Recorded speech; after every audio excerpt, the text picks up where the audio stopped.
The information provided on this show does not, and is not intended to, constitute legal advice. Instead, all information on this show is for general informational purposes only. The information provided is not a substitute for legal advice, and we recommend viewers consult an attorney for specific legal matters.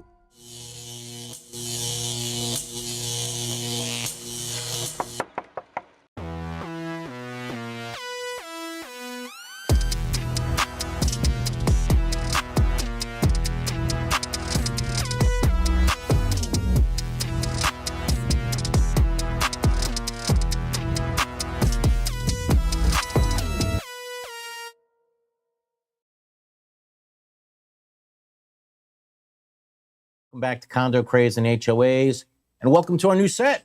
What do you think? Let us know about it. We'd love to know your thoughts. I'm attorney Eric Glazer, and I'm board certified by the Florida Bar in Condominium and Plan Development Law, and my law firm, Glazer & Sachs, has offices in Hollywood and Orlando. And you know, Rob, just me being here today should send a very clear message to all of the viewers that I clearly didn't win the Powerball yesterday. You know, that's maybe next time. Definitely not. Yeah, what chances were? What, one in like, I don't know, God knows how many million. Insane. Yeah. But two winners, one in Missouri, I think, and one in Texas. Wow. But not here. Hey, Karen Curtis is out with the flu today. We wish her well, and she'll be back with us next week. And as you know, we're here every Sunday at 11 a.m. on the Condo Craze and HOAs channel on YouTube. And again, that's made possible by all of our fantastic, wonderful, can't say enough good things about our sponsors, including our diamond sponsor, Best Roofing. And we love to answer your calls and your questions about the issues that make life in your condominium or HOA absolutely crazy from 1 minute to the next. I think we're doing it for over 15 years now every Sunday. And of course, the number to call in, 717 Glazer 8. Again, that's 717 Glazer 8. Do not wait to the last minute, or that's 717-452-9378. You can also visit us on the Condo Craze and HOAs channel on YouTube, and you can ask the questions in the chat box. Now, today, you might be a little confused. We're supposed to have a special guest, Anthony DeFonseca, who is General Counsel and Chief Administrative Officer at Best Roofing.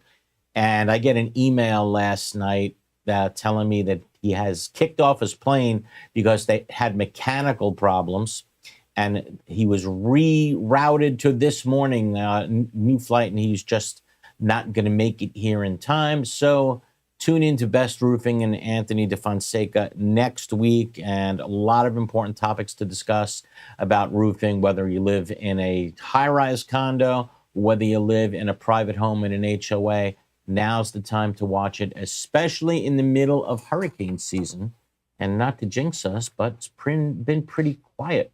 There was something out there that was supposed to potentially hit us, but that dissipated and went away. So we're not looking at anything. All right, so change of topic today. And the new topic is going to be for condominiums.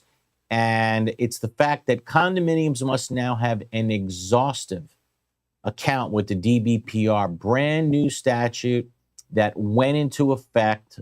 Matter of fact, it's going into effect. It's going into effect October 1st. So it's actually coming up.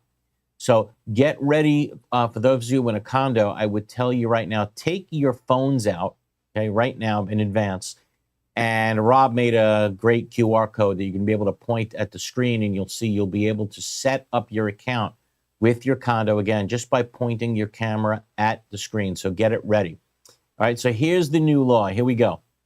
And it says, on or before October 1st, 2025, all condo associations must create and maintain an online account with the division. That's the Division of Condominiums for the DBPR, and provide information requested by the division in an electronic format determined by the division.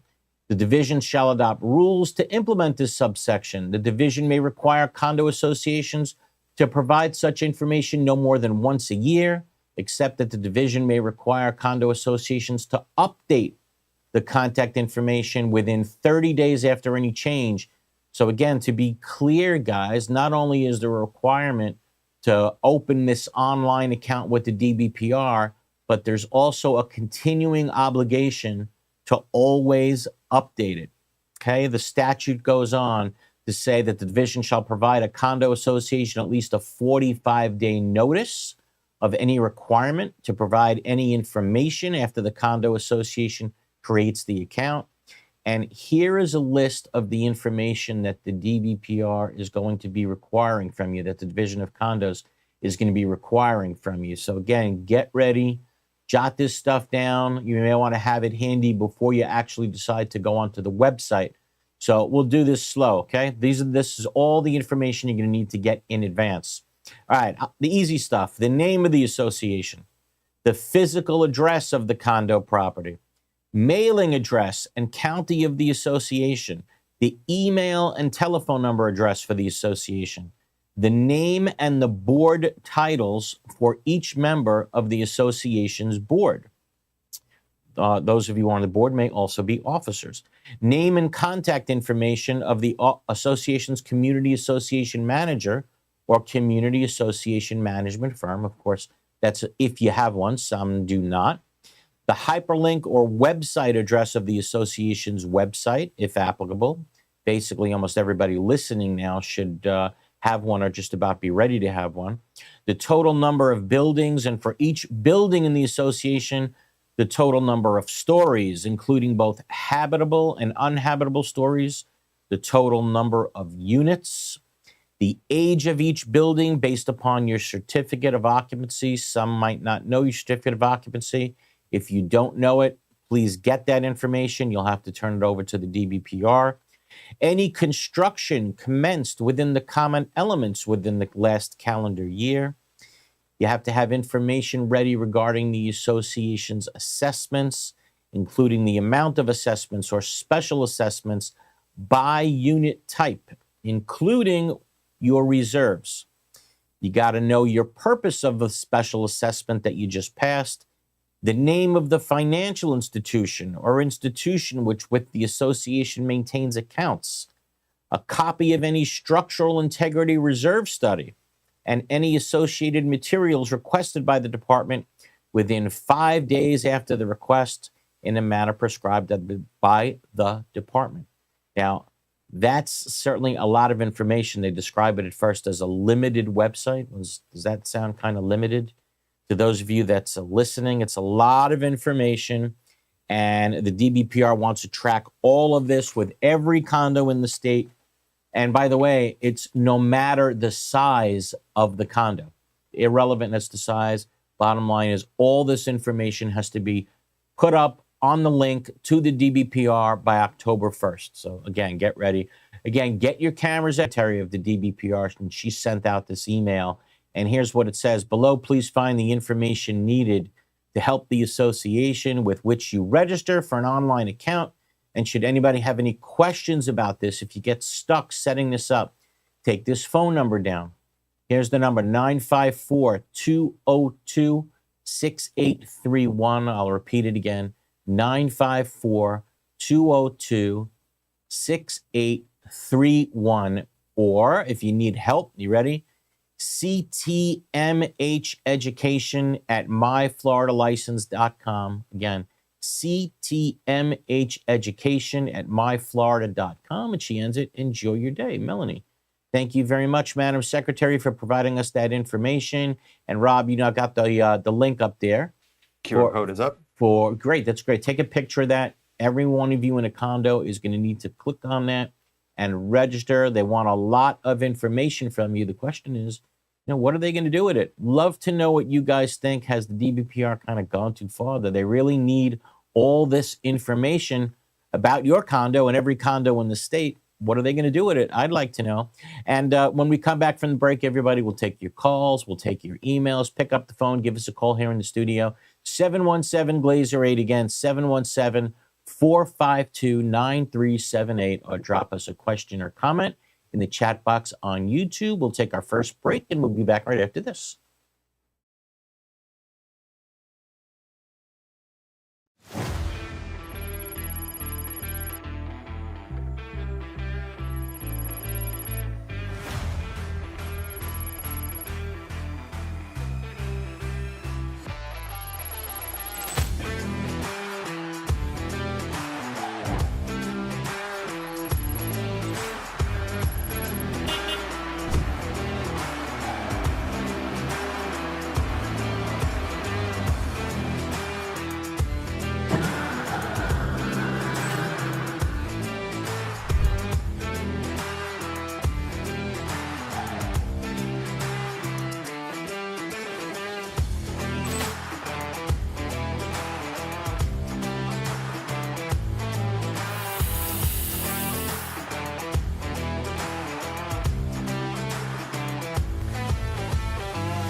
are very large management companies and there are very small management companies. And I think Affinity sits somewhere in the middle of that, where they are big enough to provide you with all of the back of the house services, the accounting, the infrastructure, the support systems, but small enough to be high touch. We believe at Affinity that we do the 9 to 5 so that you don't have to do that.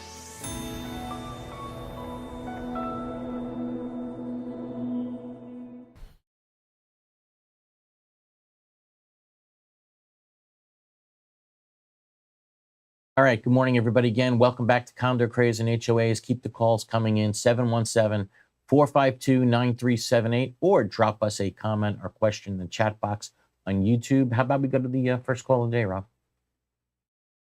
Sounds good. Let's go ahead. Dad, who do you got? Looks like Marie from Fort Lauderdale. Good morning, Marie. Hey, good morning, Eric. Hey, hey, thanks for taking my call. Hope Karen's going to be okay. She will be. Well. She'll be back Okay, next couple week. of questions. Sure. Once the board members move, suddenly move, they run for the hills. Can the residents take them to small claims court after if they find improprieties done while they were on the board? Well, the question is, what did they do? You know, did they steal money and that's why they're getting out of Dodge? Then, of course, they can be sued. Possibly. There's a million different things. Yeah, possibly money, kickbacks. I know that's all hard to prove. Right.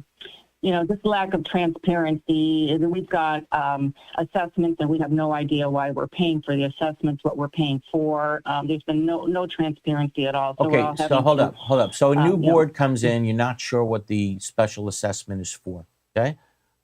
When a new board comes in, that board, if they want to, they can stop the special assessment. Just because a prior board passed a special assessment doesn't mean that a new board can't come in and say, wait a minute, we have no idea why they passed that special assessment. It's not like there's a pending contract going on, perhaps, that you have to keep paying towards. If there's not, then the new board can come in and cancel the contract. But of course, if you have a cancel special assessment, of course, if you have a contract that you got to keep paying towards, then you don't want to cancel that special assessment. Or because if you cancel the contract, you're getting sued. There's no contract. So yeah. So if you're not sure what the assessment was for, you know, you can cancel it. Okay. Okay, that sounds good. Another question: if say I want hurricane shutters or hurricane windows put in, and the board and I find a company that prices it out for under $20,000. If the board comes in and says, "Oh no, you have to take the company that we select," they're charging $33,000.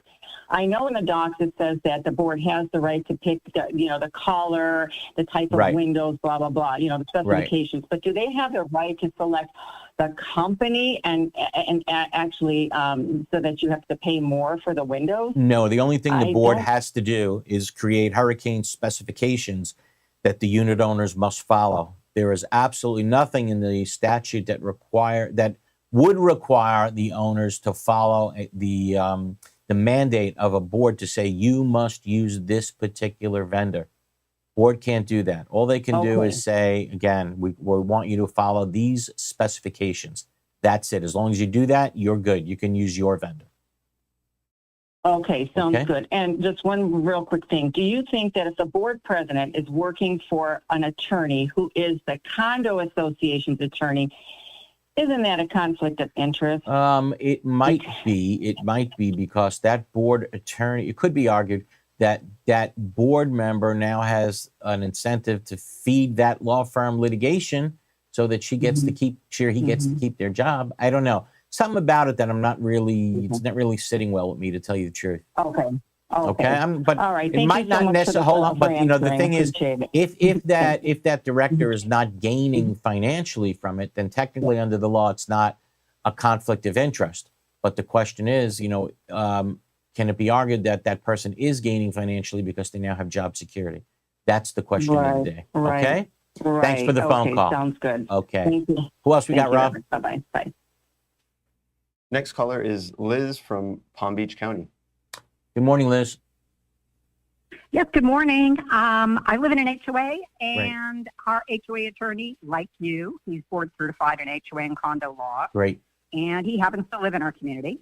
Okay. And he's a sole practitioner in his law office, and he recently personally certified all 5 of our board members. Great. Now, here's the issue. He interprets the law that went into effect last year to mean that as long as an HOA has written rules and regulations specifying which type of roof is allowed, and in our case, it's flat concrete tiles, the HOA can absolutely prohibit metal roofs. No, they can't. I totally, no, attorneys can differ, this is right? interesting. Oh, go ahead. Go ahead. You go ahead. Go. You go.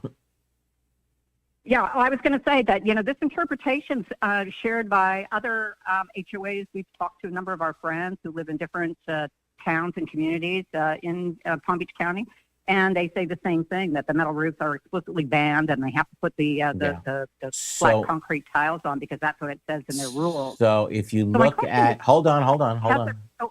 Okay. So if you look at the new laws that came into existence in 2024, July 1st, 2024, right. The statute now says that as long as the roof material meets ASCE standards, right? ASCE standards, then that's it. They cannot prevent you from using the materials that meet ASCE standards. Metal roofs meet those standards. Now, what could they do? Can they say you must use certain colors? Of course they can say that.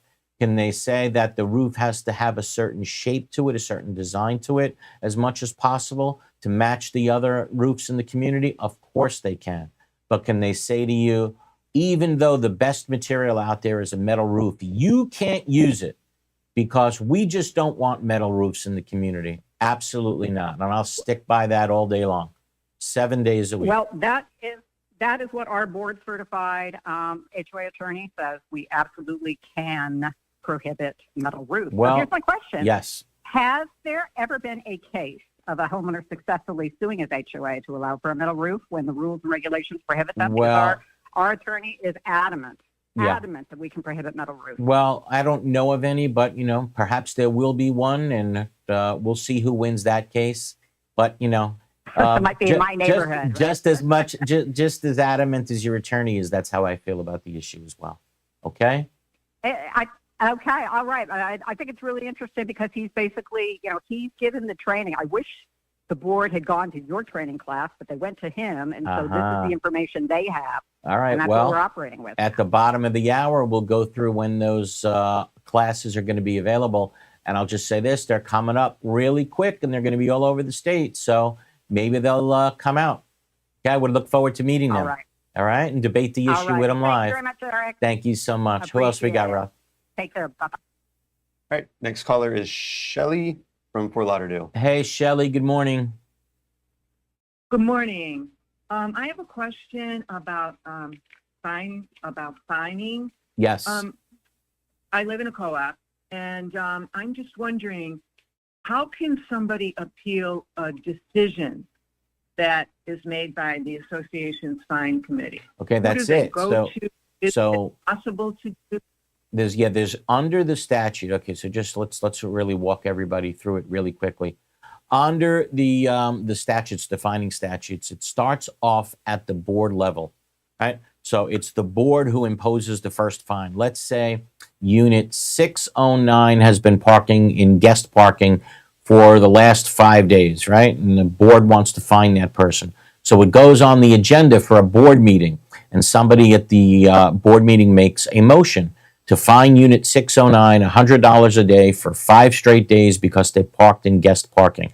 Somebody makes a motion, it's seconded, and all in favor say aye, and Unit 609 has just been fined by the board $500 for those 5 days.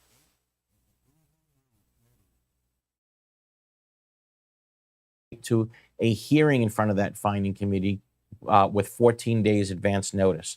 You go in front of that committee, and that committee has one job and one job only, and that job is to either uphold the full $500 or knock it out completely. That committee does not have the authority to reduce it, let's say to $250. Now, they can't do that. It's either 0 or $500. Now, the question is, suppose the fining committee comes back with a $500 fine, right? They uphold what the board did. So the question is, now where does the unit owner go from there? And the only thing you can do from there is to file some sort of a court action challenging what the board and the finding committee did. And the only way to beat it, I would think, is to show that there was some sort of violation with the procedure that was used by the board and the finding committee. That's what I would think. I don't know if the court has the right to kind of take the decision away from each of those, from the board and from the finding committee. But if the procedure was done incorrectly and it violated the statute, absolutely, I would say the court has the authority to throw that fine out. So if there was someone on the fine committee that was like it was a conflict of interest, well, or if the person, okay, so the statute says that a person on the finding committee also can't be a board member, related to anybody who's on the board, living with somebody on the board, then yes, if that was violated, unquestionably the finding committee was not put together correctly, and therefore they had no authority to do anything. So certainly that would be one way of challenging it in court. This particular fine that I'm looking at was levied by the manager on behalf of the board. So my question was, I don't know. Okay, so let's talk about that. It was levied by the manager. So let me back up and ask the question this way. Was there a vote? Was there a vote by the board of directors that says this person is fined the amount of blank? I don't think so. Then to me, this attorney's opinion is that fine is now completely invalid because the board of directors did not take a vote to impose that fine. Okay, that's what the statute requires. Okay, so let us know how that turns out. But whoever's been fined, you can tell her that, again, my opinion, that fine is completely invalid. Why? Because the board didn't take a vote. The board has to take a vote. Okay? Okay, great. Thank you so much for answering Thank you so much for calling in. Keep them coming. 717-452-9378. 717-452-9378. Rob, who do we got? Next caller is Jim. How are you, Jim? I'm doing great. Thank you, Eric. I appreciate everything you do. Thank you so much. I manage a condominium in the era, and I'm looking at item 3. I took several screenshots of Florida statutes, 718-111, paragraph 3. Item 3, age of each building based on the certificate of occupancy. Right. Our buildings were built as apartments back in 1998. Well, that's interesting. We don't have it. Yeah, we don't have a certificate of occupancy. I was actually asked for one this year for the first time in 10 years of managing by a mortgage company. Okay. And I called the county and they said, we don't have one. There's not a digital copy. Well, and I said, how do I get one? And they said it doesn't exist. So I know the age of each building. We just don't have a certificate of occupancy. Okay. Is this important? Should we have one? So the requirement says the age of the building based upon the certificate of occupancy. If you don't have it and you can't get it, then I think you do the best you can. I'll tell you what might be a way to kind of come close. Do you know what the name of the property was when it was apartments? Absolutely. Okay, so what I would suggest, okay, it's a possibility. Do a check on Sunbiz. Throw in the name of the apartments in Sunbiz, right? See if it comes up as a prior corporation. See when that corporation was initially filed with the Secretary of State. And it could very well be that if you look at the date that corporation was initiated, that's potentially when the date was, or pretty close to the date was, when the certificate of occupancy was created. Make sense to you? Take a look up when the corporation was created, and there you go. We know when the buildings were built, and I have blueprints and everything, so I just don't have a cert. Yeah, I mean, you can only give them what you got, and if you don't mind me just educating the listeners or the viewers that are tuning in right now. So you were saying that prior to it becoming a condominium, it was what, a rental community? It was apartment complex. Okay, yes. So when it's turned from a rental community into condominiums, that's what's called a conversion condominium. Okay, a conversion condominium. It's a whole separate portion of the Florida statutes. And there's a whole bunch of things that go into a conversion condominium. One of the things, funny story, one of the things that has to go into a conversion condominium declaration of condominium when it's transferred from a rental community to a condominium, of course, a declaration of condominium is created. And one of the things that's attached to that is a very extensive report prepared by an engineer, right? You'll like this one, Rob. Prepared by an engineer outlining the condition of the condominium property, right? What it was rental community. Now it's a condo. The unit owners are allowed to know what the condition of this property is that they're buying into, right? So a good friend of mine, an attorney who's also practicing for so many years, tells a great story about that property wound up in litigation, right? So what does he do? He sets the engineer down for deposition in the litigation, right? And the engineer shows up with a seeing eye dog. So you tell me how the engineer did the conversion report, because you have to physically and visually inspect the condition of the roof. So wild story, huh? Wild. But that's a true story. That's what happened. Can't make this stuff up. Can't make it. No, not in, you tell a condo or HOA story, who's not going to believe it? The crazier it is, the more likely people are to believe it, right? That's absolutely true. Who else we got? All right, let's see. Let's go to Mike, Coconut Creek. Hey, Mike. Good morning, Eric. Good morning. Long time. I'm a long time watcher of your show, and thanks for some of the only free advice unit owners can get. You know what? I'm going to stop you there. And I'll tell you this, and I'm so happy that you say that. The truth is that what you just said is very true. Oftentimes, people cannot afford to go see an attorney. I don't have to tell you, it's pretty expensive to go see an attorney, go sit down with an attorney. And I'm very happy to say, very proud to say that oftentimes the only time that they'll ever get to talk to an attorney about a legal issue is on this show. So I'm very happy, very honored that you understand that, you appreciate it, and thank you for telling everybody else. Much appreciated. Yeah, thanks. And I've learned a lot over the years watching your show, because you're the only way to learn information. That's what we're here for, Mike. How can I help? Yep. Yeah. My topic this morning is good and welfare. Okay. So I live in a community that has their condos, and I live in an association, a community in Coconut Creek that has 100 units, condo buildings. 100 condo buildings. Okay. That's right. Okay. Probably 100 associations. Got it. Yeah.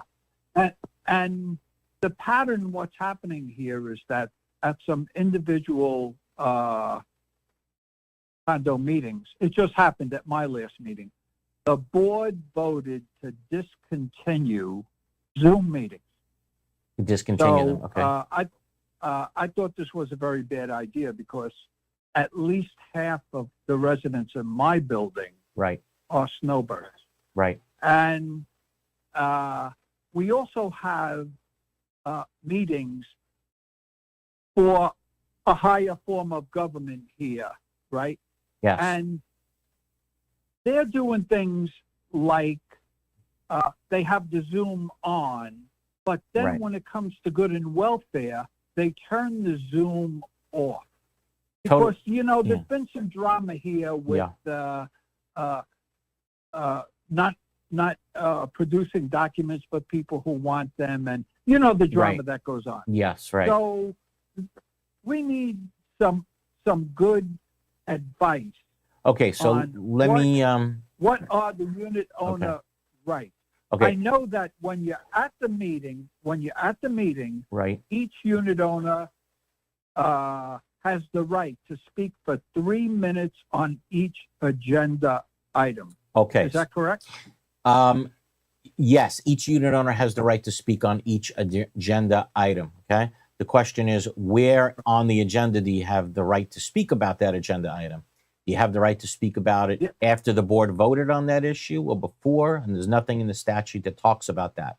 So most boards say, okay, we're going to do our business. And then at the end, after we voted upon everything, that's when we're going to allow everybody those 3 minutes. But I want to back up and I want to talk about, hold up a second. I want to get back to the Zoom questions because I got to tell you, I'm very much in favor of the meetings being broadcast by Zoom, very much in favor of it. But I will tell you that especially when it comes to the annual meeting, right, there's a whole bunch of new regulations under the new statute that's going to make it potentially very difficult, and I mean really difficult, for especially large communities to have a meeting that's broadcast by Zoom because, number one, it's going to require a quorum of the board members to be physically present at the actual physical location, and it's going to require the association for owner meetings to count the people that are on the Zoom meeting, right, as being in attendance. In other words, counted towards the quorum. So there's going to be some very, very difficult things that boards are now going to have to do in order to actually have these Zoom meetings. And I think it was an absolute mistake to make it so hard to have these Zoom meetings now going forward. But your specific question was, can they shut the cameras off before they get to the good and welfare portion? Now, a lot of boards are confused and they think that the good and welfare portion happens after the meeting is adjourned. So maybe that board is thinking that, well, we're adjourning the meeting, we're letting people talk, and therefore we don't have to broadcast it by Zoom, even though we started it by Zoom. That would be completely wrong. Okay, the good and welfare portion, the right for everybody to speak for those 3 minutes, that happens during the actual meeting. There's no such thing as adjourning the meeting and then letting everybody to talk.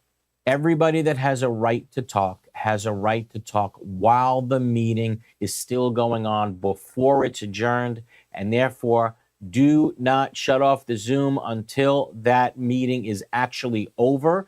As you'll see, and we're going to talk about this, and we have spoken about it previously, once you start, there's an obligation to maintain those videos, right, as the complete videos of the meeting as an official record of the association. So no, do not shut that camera off. The meeting doesn't end until everybody has spoken. Okay, let's do this, Rob. Let's go to our bottom of the hour break. Taking your call, 717-452-9378, 717-452-9378. Drop us a question or comment in the chat box on YouTube.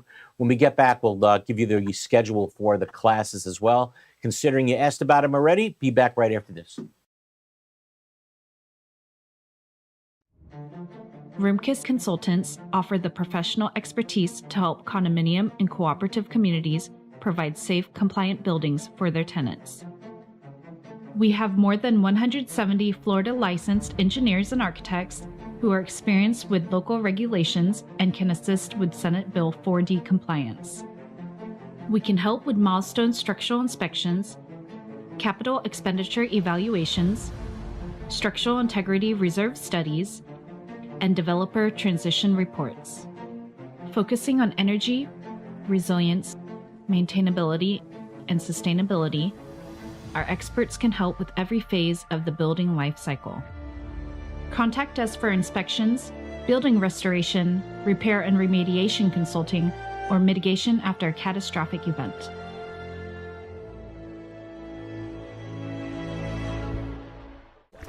All over the world, people have plumbing problems. These problems can be expensive and destructive to fix. Have you ever wondered if there was a way to take care of your plumbing problems without destruction and an outrageous price tag? Welcome to Pipelining Technologies, Inc., where we specialize in fixing your problems without demolition and minimum cutting by means of pipelining. Pipelining is the ability to take a pipe damaged by root intrusion or long-term deterioration and make it new. By means of inserting an epoxy-saturated liner into the pipe and allowing it to harden or cure, leaving behind a brand new pipe. That sounds great. How can I get pipelining in my home, commercial building, or condominium? Simply fill out our online contact form and a pipelining representative will get in touch with you in a timely fashion, or call us directly at 561-853-5463.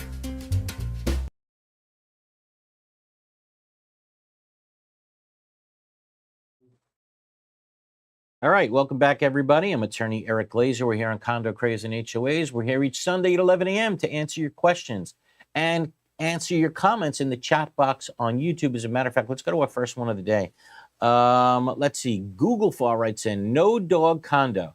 Is a visitor with an emotional support dog required to advise the association or management in advance of arriving? The tenant's lease does not allow dogs. So there's a lot of communities out there that say, period, you pull up to the gate, there's a sign right there that says no animals, period, you can't come in. Now, the owners that live there, and maybe the tenants, and certainly the tenants that live there, I should say, they're allowed their service animals, they're allowed their emotional support animals, of course.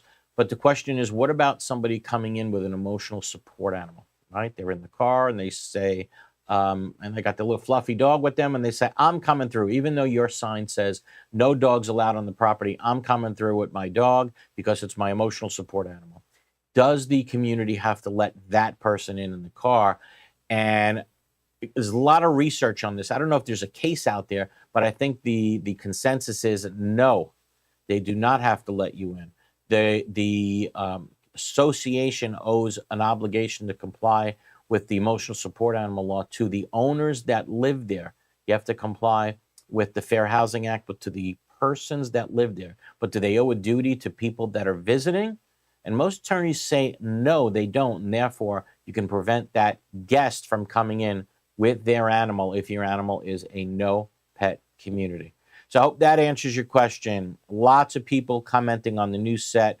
Appreciate it very much. And on that note, let's go back to the phones. All right, over to Mary from Palm Beach County. Hey, Mary. Hey, good morning. Good morning. My question has to do with the limited common elements. My lanai has a closed-in porch, and it's screened in. Bottom part is a plastic screening. The structure itself is moving, and I've been telling the property manager that part of the screening or in-screen porch. Now, when you hold on, when you say the structure, my responsibility. Wait, when you say the structure is moving, what do you mean by the structure? The structure meaning what the screening is sitting on or in. Are you talking about the concrete floor of the patio, or are you talking about the screening itself?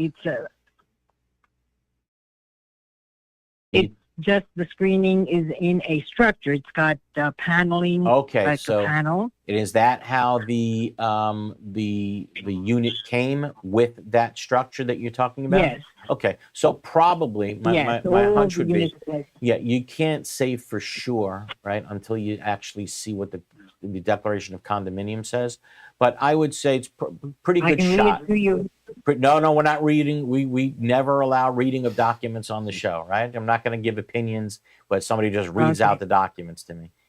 Bores the hell out of people too, don't you think, Rob? Yeah, bores the hell out of everybody. So no, we're not going to do that. But my hunch is that the association's probably responsible for it. Maybe you might be responsible for the screening itself, but what houses it, the association might be responsible for, and certainly for the concrete foundation that it sits in, you can bet that that's the responsibility of the association, right? We're not going to have every single member of the association be responsible for their own concrete repairs. That's something that's going to be done by the association.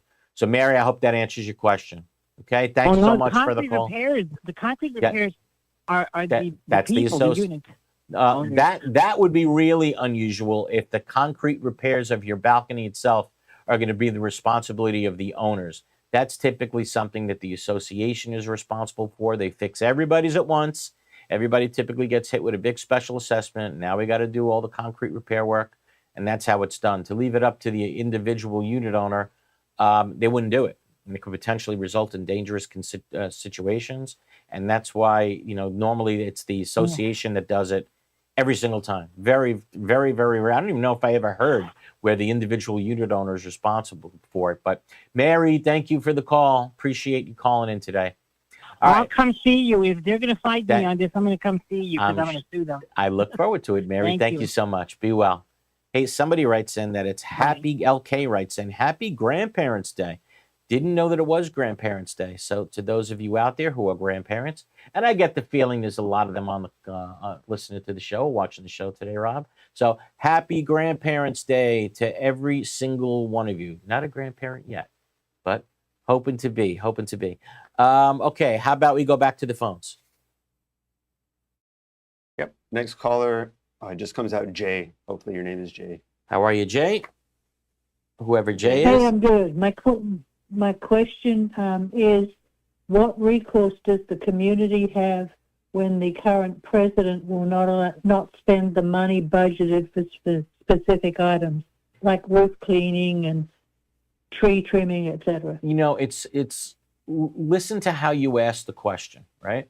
You ask the question is, what recourse do you have when the president won't spend the money on certain items that are already in the budget? Why is the board leaving that decision up to only one person, which is the president? Your question is flawed. It's not the president that's not spending the money. It's the board that's not spending the money. Again, we teach this all the time on the show, but the president, just like any other director on the board of directors, the person has one vote. That's it. They don't have typically any special spending power over any other board member. If something is in the budget, the entire board of directors owes the community the responsibility of spending that money on things that are in the budget, right? So again, the question should be directed to the entire board of directors, and the blame shouldn't just be put on one person, the president. The blame lies with the entire board if maintenance isn't being done. Okay, so go back and scream at your entire board, not just one person. Okay, so should we do it officially, or can we just do it in a meeting? You should go to a meeting, right? When you get to the good and welfare section, like we've already discussed, right? You can raise it. Do it in a professional way. Don't scream and yell at the board. Don't blame anybody for anything. Just ask a question. How come this is in the budget, and it's supposed to be providing for maintenance of the community? And you can please tell us why it's not being provided for, why the money isn't being spent. And then let's see what your board says, okay? We got to take our final break of the hour, though. All right, keep the calls coming in, 717-452-9378, 717-452-9378. Back after this. In South Florida, the transition from bright sunshine to heavy rain and hurricanes can take a toll on your property's exterior and structural integrity. Cracked stucco, spalled concrete, they're more than eyesores. They can signal deeper issues. Now, with new Florida laws involving structural integrity requirements, we want to help you meet your milestone inspections and maintain the durability and beauty of your building. Since 2004, PD has been the trusted expert in structural concrete restoration, painting, and waterproofing for condominiums and commercial properties. Visit pd-concrete.com or call us today. Life is full of steps. We learn to take small steps and big steps. We take steps toward adventure, to discover what's next. At South State, helping you take each step is what inspires us to keep moving forward, so you can keep enjoying what's next in your life. This is banking at its best. This is banking forward. We are DMI Paving and Seal Coating, Florida's parking lot experts. We specialize in asphalt paving and repair, including pothole repair, seal coating using JC7 or polytar, concrete curbs, ramps, and walkways, and striping and pavement marking, as well as ADA compliance. We service commercial properties, including homeowners associations, apartment communities, shopping malls, warehouses, stadiums and arenas, and more. Experience is worth more than anything in an industry like ours, and our staff has decades of it. We have specialized equipment for any job, regardless of size, saving you time and money.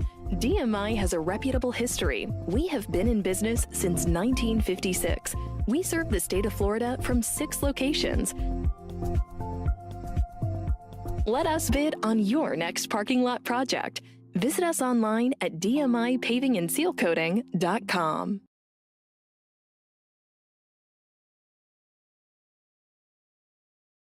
All right, everybody, welcome back to the final segment of Condo Craze and HOAs. I just want to remind everybody, as you know, education is now mandatory. If you don't get certified within 90 days of getting on the board, you are off the board. Not only that, for condominium board members and HOA board members, you have to do continuing education each year. So I put together a class that's going to teach the beginning class for the mandatory beginning class for condo directors, the mandatory beginning class for HOA directors, and the 1-hour continuing education course for condominium board members, okay? Those 3 things. You can satisfy 3 things in one shot. And that's going to be taught at the LNL Condo and HOA Expos all over the state. The classes start at 8 o'clock in the morning, each one, okay? So here we go. I'm going to give you the dates, and I'm going to give you the places. Again, they all start at 8 o'clock in the morning. Each class is going to be 4 hours long. But if you need the continuing education class for condominiums, this class satisfies that as well. Here are the dates and places. Broward, we're going to be there October 7th. Palm Beach, October 16th. Tampa, October 21st. Bradenton on October 29th. Miami, November 5th. And Orlando, November 12th. To sign up for any of these classes, go to condocrazeandhoas.com. Again, condocrazeandhoas.com. Rob made it a really fantastic website. Tells you everything you need to know. All right, let's go back to the board for a second. We'll take some of the questions. What if the board doesn't have a violation committee? It's difficult for people to establish in my association, right? That's a tough committee to establish. We hear that all the time. It's not a place where you want to win friends and influence people if you're going to hit them with fines. A lot of people are just scared to sign up for such a committee, and quite frankly, maybe you can't blame them. So if you do not have such a committee, very simple. You cannot fine. No way around it. You cannot fine. Goldie writes a question in that says, what is the county website to look up who the board members are in my condo association, please? There is no county website, okay? There's a Florida website that's linked to the Division of Corporations, the Secretary of State. And what you do is you go to Sunbiz, S-U-N-B-I-Z. I think it's .org or .com. I'm not sure, but Sunbiz, S-U-N-B-I-Z. And that's the Florida Secretary of State's website, Division of Corporations. Type the name of the corporation, type the name of your association in there. You might have to put in 1 or 2 different varieties on the name, but you should be able to find it.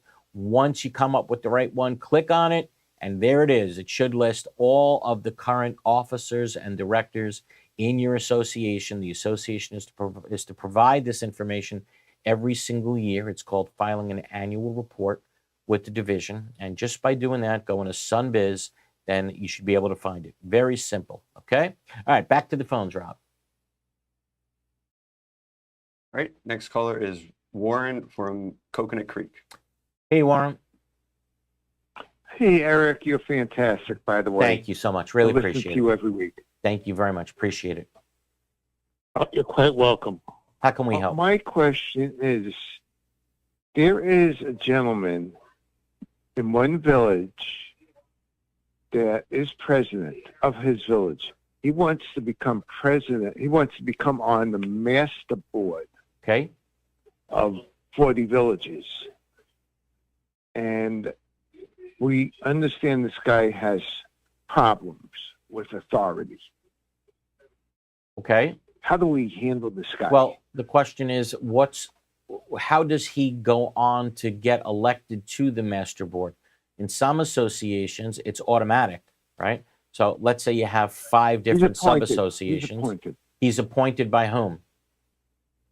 The 3 board members that we have. Okay, so it's an appointment. So just to educate some of the listeners out there, sometimes you'll have a bunch of different condo associations, right? And they're what's called sub-associations. Right. And then you'll have one master association. And the master association is made up of a person or persons from each of the sub-associations, right?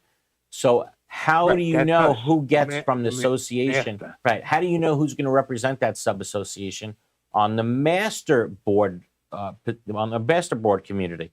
And the answer depends upon what's in the bylaws of the communities. Most of the time, like you said, it's an appointment. Typically, it's the president of each community. Each sub-association automatically serves on the master board. Not all the time. Sometimes you'll have a vote in every single sub-association where somebody runs to be the appointee, right, to the master association.